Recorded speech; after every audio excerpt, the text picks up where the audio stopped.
ಎಲ್ಲರಿಗೂ ನಮಸ್ಕಾರ ಸ್ನೇಹಿತರೆ.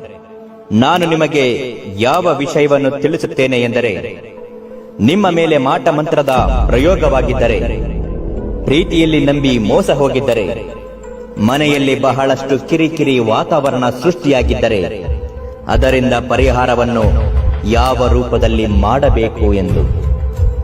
ಅದಕ್ಕಾಗಿ ಇರುವುದು ಈ ಅಘೋರ ನಾಗ ಸಾಧುಗಳ ವಿಧಿವಿಧಾನಗಳ ಮಹಾಪೂಜೆಯ ತಂತ್ರ ಮತ್ತು ಇದರಿಂದ ಫಲ ಹೇಗೆ ಸಿಗುತ್ತದೆ. ನಿಮ್ಮ ಮೇಲೆ ವಾಮಾಚಾರಗಳ ಪ್ರಯೋಗದ ದೃಷ್ಟಿಯಾಗಿದ್ದರೆ ಅದನ್ನು ಹೇಗೆ ದೂರ ಮಾಡಬಹುದು, ಪ್ರೀತಿಯಲ್ಲಿ ನಂಬಿ ಮೋಸ ಹೋಗಿದ್ದವರು ಅದನ್ನು ಹೇಗೆ ಹಿಂಪಡೆಯಬೇಕು, ಶಕ್ತಿಶಾಲಿಯಾದ ಮಂತ್ರ ಯಾವುದರಿಂದ ಸಿದ್ಧಿಯಾಗುತ್ತದೆ, ಇವೆಲ್ಲವನ್ನು ವಿಡಿಯೋ ಮುಖಾಂತರ ನೋಡಿ.